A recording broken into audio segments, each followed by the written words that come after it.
My dear friends, there is a peculiar temptation in our age, a hunger to peer behind the curtain of time, to demand knowledge of what is coming as if we might secure for ourselves some advantage over the future.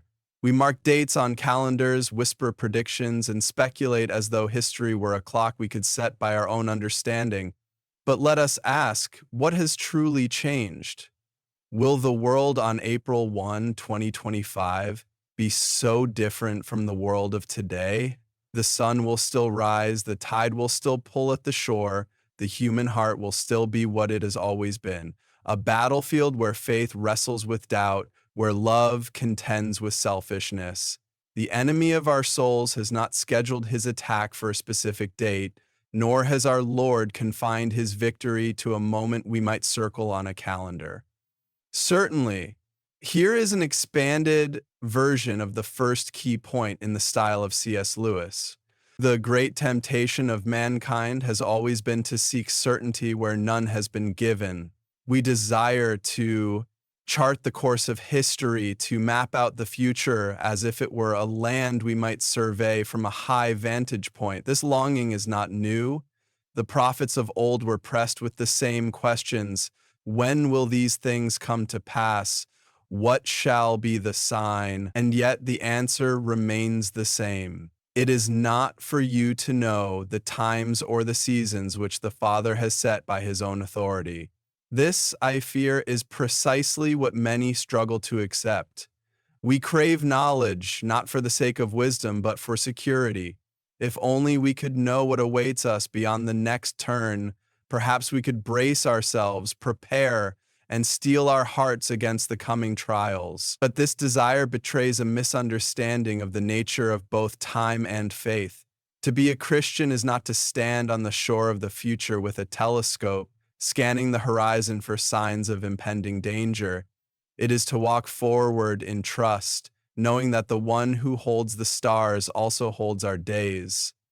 The world delights in change, and so it has always been. Rulers rise and fall. Nations make war and then lay down their arms. Cultures shift, and the tide of public opinion sways from one extreme to another.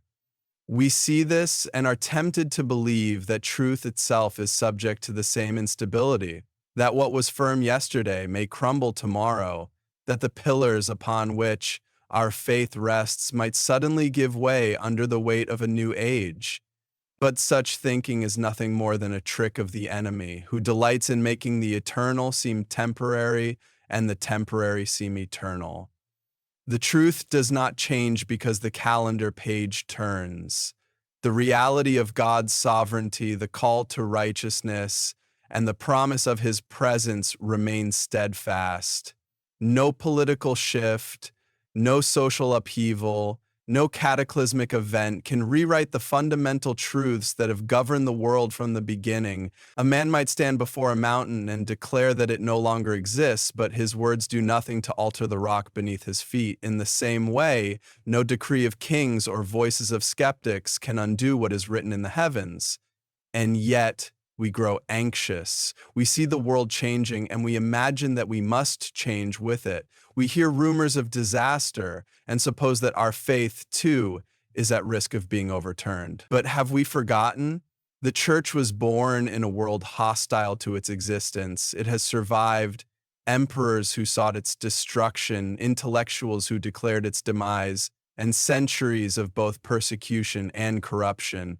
If it had been a house built by human hands, it would have crumbled long ago, but it is not so. The foundation was laid not by men, but by the one who spoke the world into being.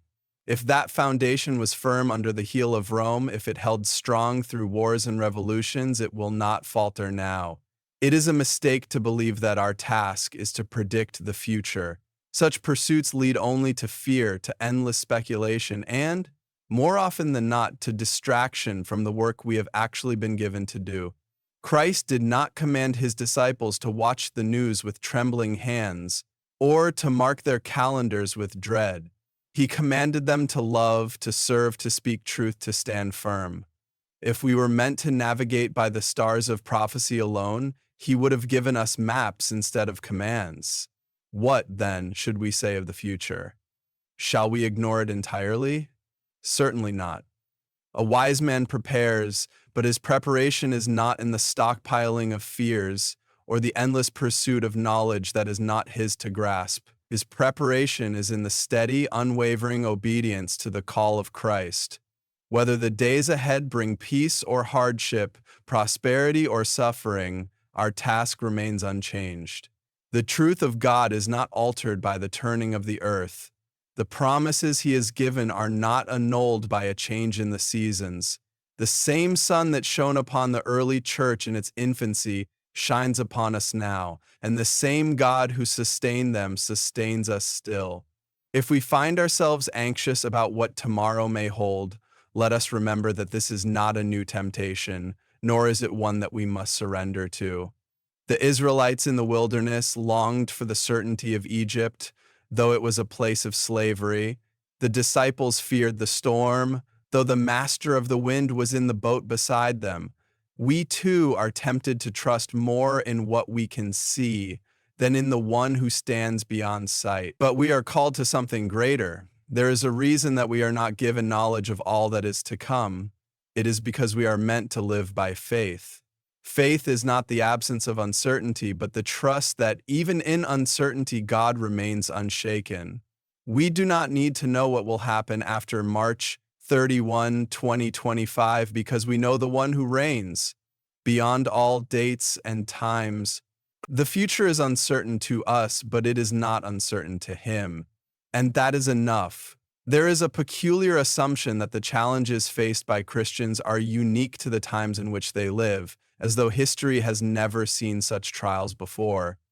Every generation is tempted to believe that it stands on the precipice of something entirely new, that the darkness it faces is darker than any that has come before, and yet the truth is far simpler and far more sobering.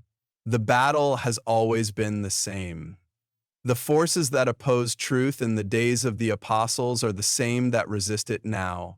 The trials that beset the faithful today are merely echoes of those that came before, and the human heart, in its weakness and its yearning, struggles with the same fears, the same doubts, and the same temptations as it always has. It is easy to look upon the world and believe that things are growing worse, that faith is in greater danger now than ever before. People point to the decline of moral standards, the growing hostility toward belief, the rise of secularism, and the apparent shrinking of the church's influence. But this is only because we judge history through the lens of our own experience. If we look beyond the narrow frame of our own time, we will see that the people of God have always faced opposition, always wrestled with their own failures, always been surrounded by forces seeking to erase, pervert, or silence the truth. The early church stood under the shadow of Rome, accused of treason, superstition, and moral corruption, simply for their refusal to bow before idols. The Middle Ages saw corruption within the church itself, turning many away in disillusion. The Reformation brought not peace but war, brother against brother, each claiming to fight for the same Christ. The modern era is no different in its struggles, only different in appearance. What then will happen to Christians after March 31, 2025? Precisely what has always happened. Some will falter, some will grow weary and give up the fight, lured away by the comforts of the world or the fear of standing alone. Some will be deceived, exchanging truth for whatever new philosophy promises them ease. Some will grow silent, not because they have ceased to believe, but because they have ceased to believe it matters whether they speak. Others will take courage, others will stand firm, not because they are stronger than their brethren, but because they have grasped more tightly the hand that upholds them. Others will shine all the brighter because the darkness has grown deeper and their faith is not in themselves, but in the one who has already overcome the world. The danger for Christians has never been that the world is against them. Christ himself warned that this would be so, that his followers would be hated, rejected, even killed for his name's sake. The true danger has always been that Christians might forget their calling in the face of such opposition. The tempter does not need to destroy the church, he need only convince it to surrender. He does not need to stamp out the light, he need only persuade believers to hide it beneath a basket. If the world grows hostile, let it be so. The church was never meant to find comfort in the approval of men. If the world turns against truth, let it be so. Truth is no less true because it is unpopular. If the road ahead is filled with trials, it is no different from the road that has already been walked by the saints who came before us. And yet many will grow discouraged. They will see the growing darkness and wonder if the light is failing. They will hear the voices that mock faith, that dismiss morality as outdated, and wonder if they have been foolish to believe. They will feel the weight of being in the minority, of holding to truths that the world has discarded, and they will be tempted to let go, if only to find a little rest. But what they must remember is this: the endurance of the church has never depended upon numbers, influence, or human strength. The church has endured because it was founded upon something that cannot be moved.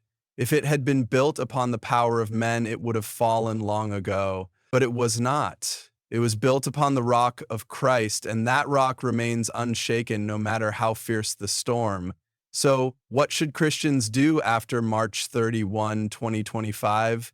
The same thing they have always been called to do: to hold fast to the truth even when it costs them, to love their enemies even when they are hated, to stand firm not because they are strong, but because their strength is in the one who has already won the victory, to resist fear not because there is no danger, but because fear has no hold on those who know where their hope lies.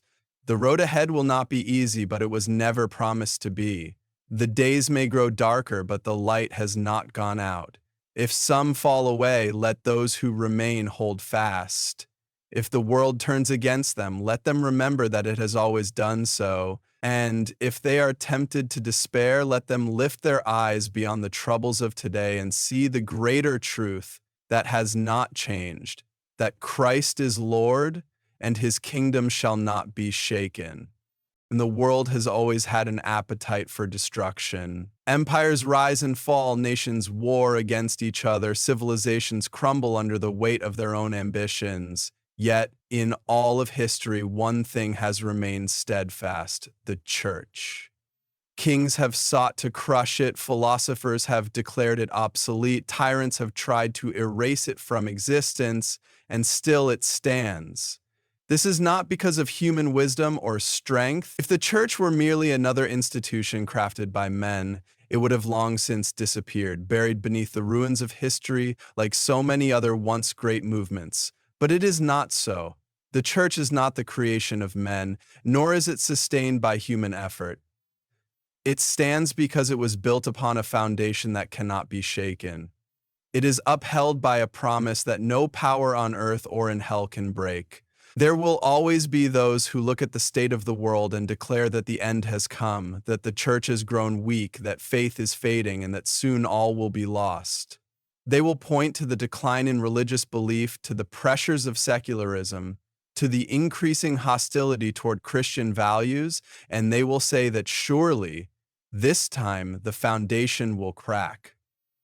But those who say such things have forgotten history. They have forgotten that the church has already survived centuries of persecution, corruption, and heresy. They have forgotten that every time it was declared dead, it rose again, not by its own power, but by the hand of the one who sustains it. It is a peculiar blindness of men to think that the struggles of their own time are worse than any that have come before. Every generation believes itself to be standing at the climax of history, as though no one before them has ever faced trials, as though the darkness of their own age is somehow deeper than the darkness of the past.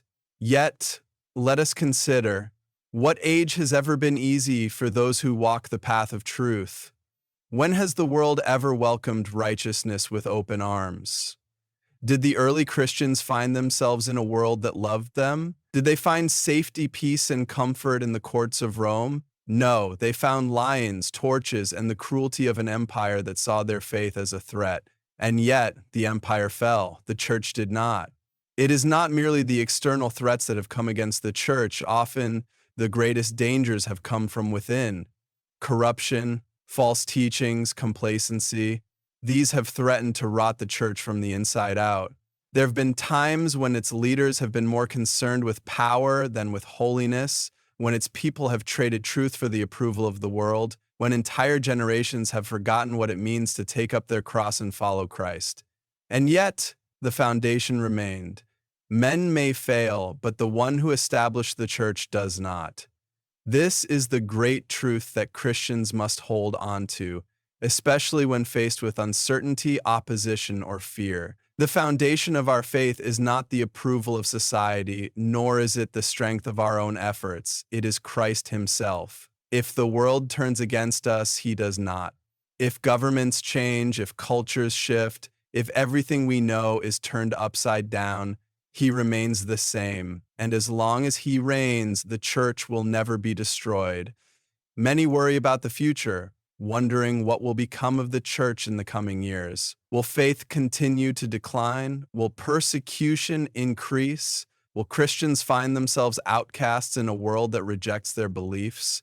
These are the same questions that could have been asked 100, 500, or 1,000 years ago. And the answer remains the same. The church is not sustained by human effort, nor is it in danger of destruction because of human opposition. It belongs to Christ, and He has already secured its future. This does not mean that there will be no struggles. There will be losses. There will be pain. There will be times when it seems as though the darkness is winning. But this is only because we see with human eyes, bound by time, unable to glimpse the full picture.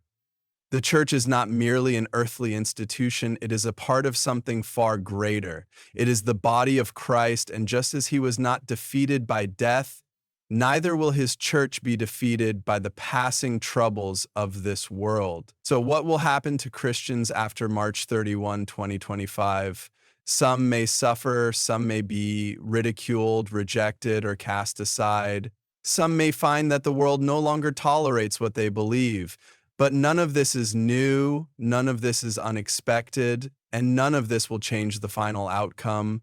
The church is built upon an unshakable foundation, and no storm will bring it down. Those who trust in Christ can stand firm, not because they are strong, but because they stand upon the rock that cannot be moved.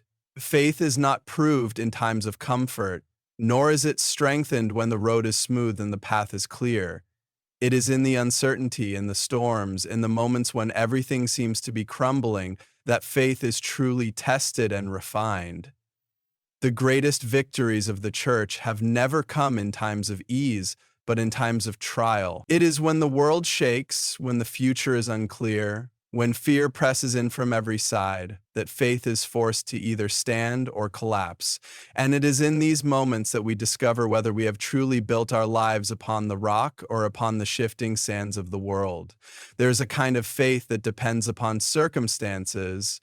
It thrives when things are going well, when society approves, when belief comes with little cost. This is the faith that flourishes when Christianity is respected, when churches are full, when no one dares to speak against the name of Christ. But this faith is like a plant growing in shallow soil. When the sun rises and the heat comes, it withers. When trials come, when culture turns against it, when believing requires sacrifice, it crumbles. This is not the faith that endures. This is not the faith that has sustained the people of God throughout history. The faith that endures is the faith that looks beyond circumstances, beyond what is seen, beyond the shifting tides of the world. It is the faith that says, even when all else is taken away, though He slay me, yet will I trust Him. The uncertainty of the future is not a reason for despair. It is an opportunity to trust more deeply, to hold more tightly to the promises that have been given, to prove by our lives that we truly believe what we profess. If we knew exactly what would happen, if we could see the full picture, there would be no need for faith. Faith is not seeing, it is trusting when sight is denied.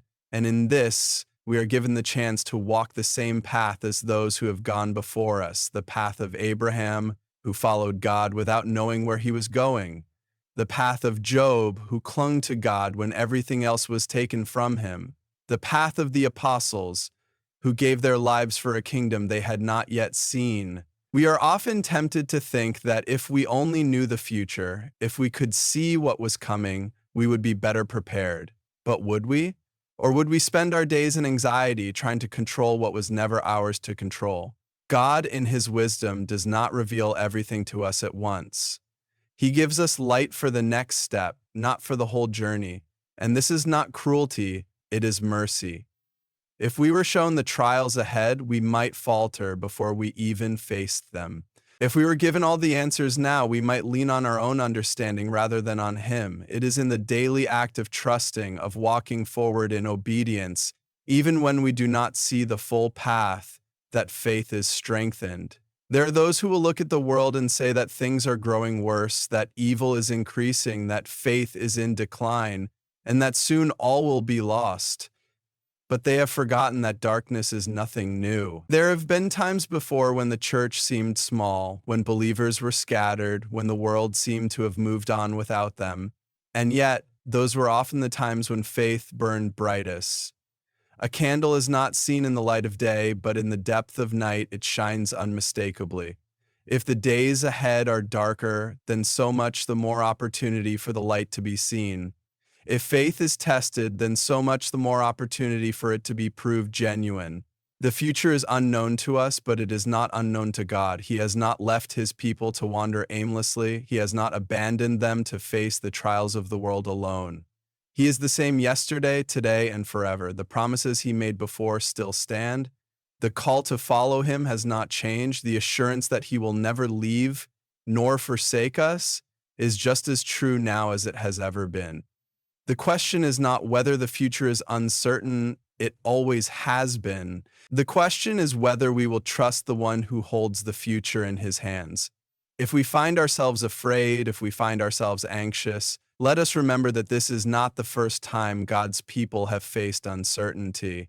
And let us remember, too, that every time before He has proved Himself faithful.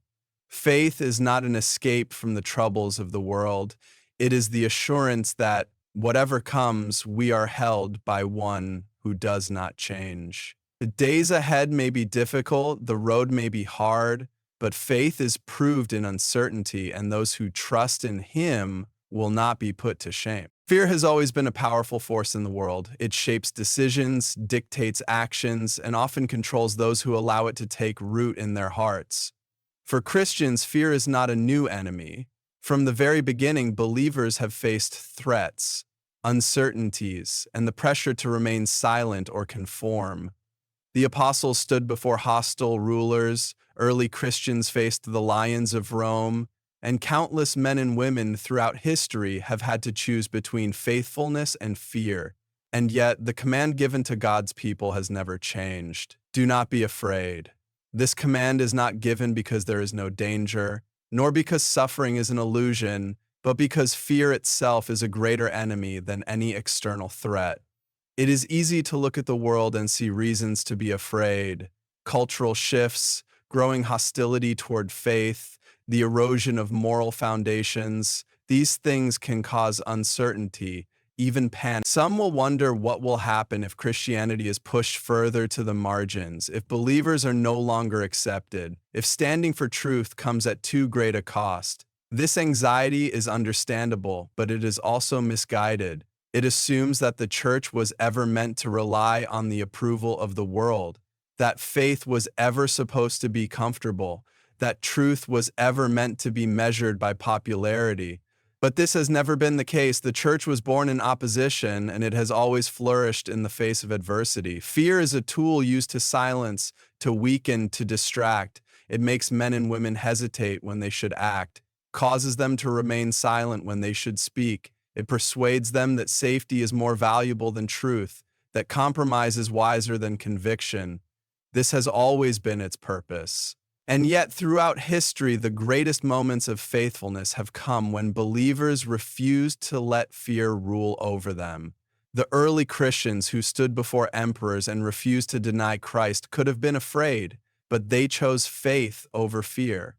The reformers who spoke against corruption and stood for truth risked everything, but they did not let fear determine their course. Every great revival, every movement of faith, every act of courage that has strengthened the church has come from those who understood that fear is not a master to be obeyed.